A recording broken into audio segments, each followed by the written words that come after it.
Tujuan perekaman EKG adalah untuk mengetahui aktivitas listrik jantung dari seorang pasien. Lalu setelah alat dipersiapkan, kita pasangkan pedal kepada pasien. Yang pertama itu untuk sadapan unipolar ekstremitas.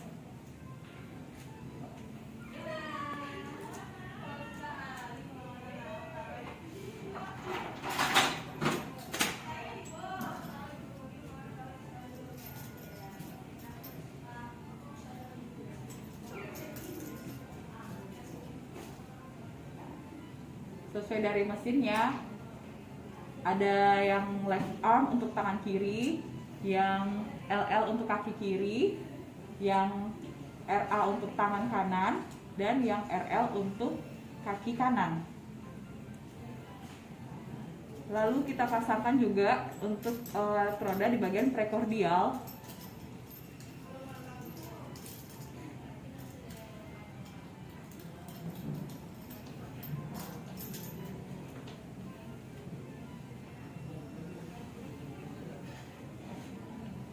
Yang pertama itu yaitu lead V1 ditempatkan pada interkostal 4 di garis sternum kanan.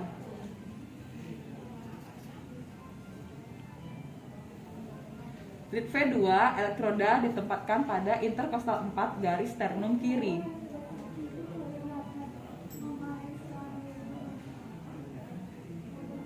Lead V4 diletakkan pada interkostal garis midclavicular kiri. Lead V3 kita letakkan di antara V2 dan V4. Lead V5 elektroda ditempatkan sejajar dengan V4 di garis aksila depan. Dan lead V6 elektroda ditempatkan sejajar dengan V4 garis aksila tengah. Setelah itu kita lihat di mesin monitor EKG. Dan kalau misalnya EKG sudah rapi, bisa dilakukan perekaman EKG.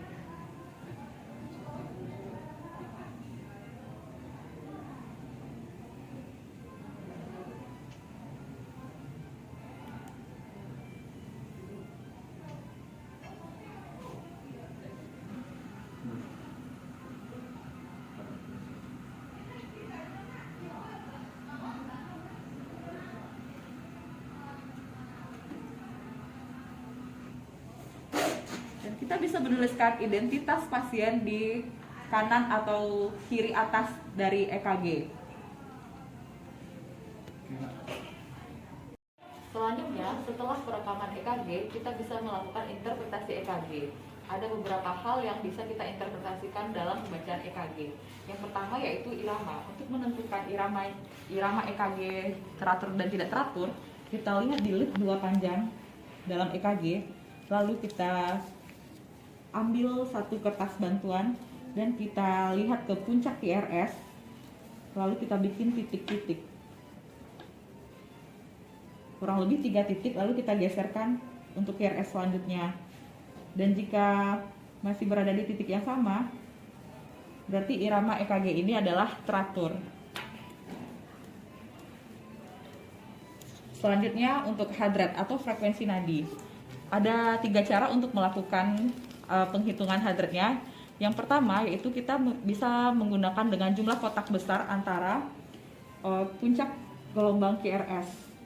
Kita bisa ambil di sini yang teratur kotak besarnya, yaitu 5 kotak kecil-kecil ini, itu dikatakan satu kotak besar.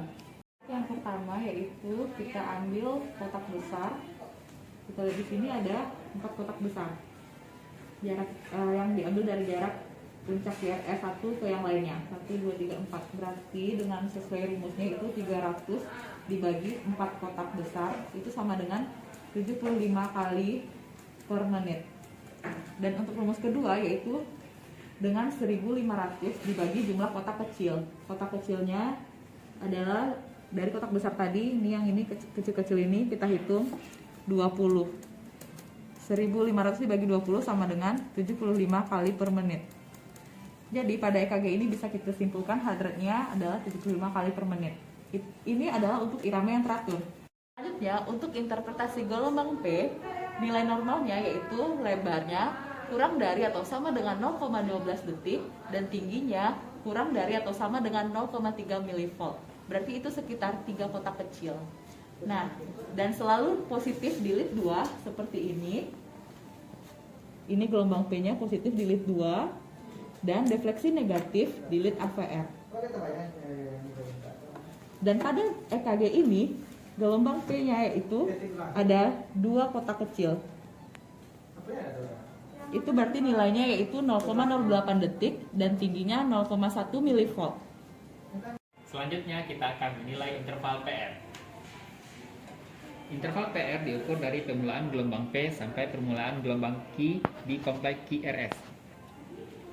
Pada EKG, awal gelombang P sampai dengan Q, di mana nilai normal berkisar antara 0,12 sampai dengan 0,2 detik.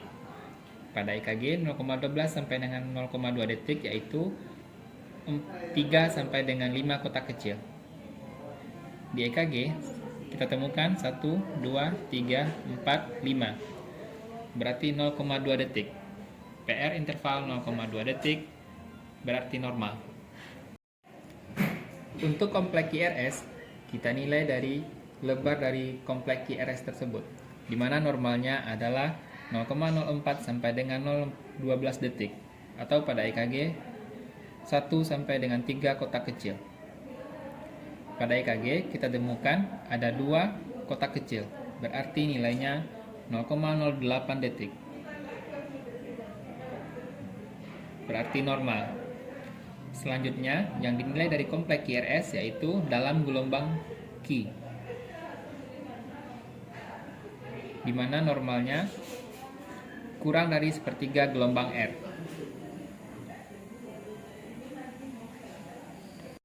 Selanjutnya kita nilai segmen ST dan gelombang T. Untuk penilaian gelombang T, biasanya pada umumnya gelombang T positif di hampir semua lead kecuali di AVR. Dan untuk segmen ST diukur dari akhir gelombang QRS sampai permulaan gelombang T. Segmen ini normalnya isoelektrik, tetapi pada lead prekordial dapat bervariasi dari 0,5 sampai dengan 2 mm. Segmen ST yang naik di atas garis isoelektrik disebut ST elevasi. Dan segmen ST yang turun di bawah garis isoelektrik disebut ST depresi. Selanjutnya kita akan mencari apakah terjadi hipertrofi pada pasiennya. Kita lihat di EKG. Untuk menentukan apakah terjadi hipertrofi pada ventrikel kanan, kita bisa lihat di EKG pada bagian V1 atau V2. Di sini kita lihat apabila gelombang R-nya pada V1 lebih dari 7 mm, bisa dinyatakan pasien tersebut mengalami hipertrofi ventrikel kanan. Atau dengan cara perbandingan RS rasionya lebih dari 1. Pada pasien ini kita lihat gelombang R di V1 lebih kecil daripada gelombang S, sehingga dinyatakan pasien ini normal, tidak ada pembesaran pada ventrikel kanan.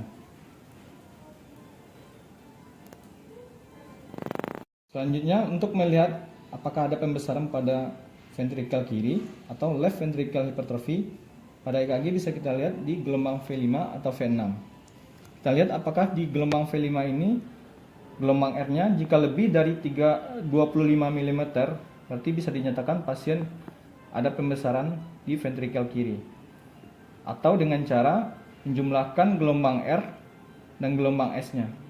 Jika jumlah dari gelombang R ditambah S lebih dari 35 mm, maka dinyatakan pasien left ventricle hypertrophy atau terjadi pembesaran pada ventrikel kirinya. Pada pasien ini kita lihat gelombang R kurang lebih 2 kotak besar, tidak sampai pada 25 mm. Berarti pasien dinyatakan normal, tidak ada pembesaran pada ventrikel kiri. Selanjutnya pada interpretasi EKG, kita akan menentukan eksis jantung atau sumbu jantung. Di sini kita akan menentukan posisi listrik dari jantung pada waktu berkontraksi dengan cara yaitu membuat sumbu seperti ini dan membuat rentang derajatnya.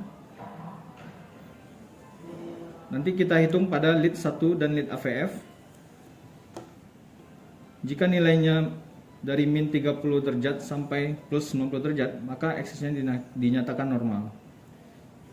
Jika hasilnya kita dapatkan nanti min 90 derajat sampai min 30 derajat, berarti dinyatakan left axis deviation. Dan selanjutnya apabila nilainya plus 90 derajat sampai plus 180 derajat, maka dikatakan right axis deviation. Dan jika nilai yang kita dapatkan adalah dari 180 derajat sampai min 90 derajat, maka dinyatakan enlargement axis deviation. Selanjutnya pada pasien ini bisa kita lihat pada lead satunya.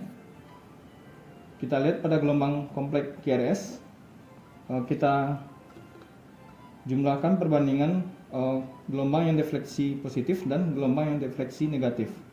Pada lead 1 pasien ini kita bisa hitung yang defleksi positifnya 1, 2, 3, 4, 5, 6, 7. Dan defleksi negatifnya 1. Berarti 7 dikurang 1. Jadi nilainya adalah 6. Lalu kita pindahkan ke sumbu yang kita buat. Dan selanjutnya kita lihat di lead AVF. Di lead AVF defleksi positifnya kita bisa hitung 1, 2, 3, 4, 5, 6, 7, 8. Dan lead defleksi negatifnya 1. Berarti 8 dikurang 1, 7. Pada sumbu ini kita positifnya adalah ke bawah. 1, 2, 3, 4, 5, 6, 7. Lalu kita hubungkan.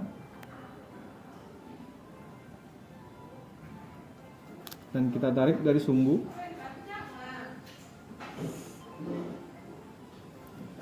Berarti aksis pada pasien yang kita rekam ini berada di rentang normal aksisnya. Setelah kita interpretasikan, kita akan tarik kesimpulan dari EKG tersebut. Kita lihat dari irama teratur, heart rate-nya 75 kali per menit. Berarti dalam rentang normal, gelombang P 0,08 detik dan tinggi 0,1 mV normal, per interval 0,20 detik normal, dan lebar kompleks QRS 0,08 detik normal juga. Pada segmen ST tidak ada ST elevasi dan ST depresi, dan pada hipertrofi kita lihat tidak ada pembesaran pada ventrikel kanan dan ventrikel kiri, dan aksis jantung normal. Maka dari keseluruhan tersebut dapat kita tarik kesimpulan EKG dari pasien tersebut adalah sinus rhythm.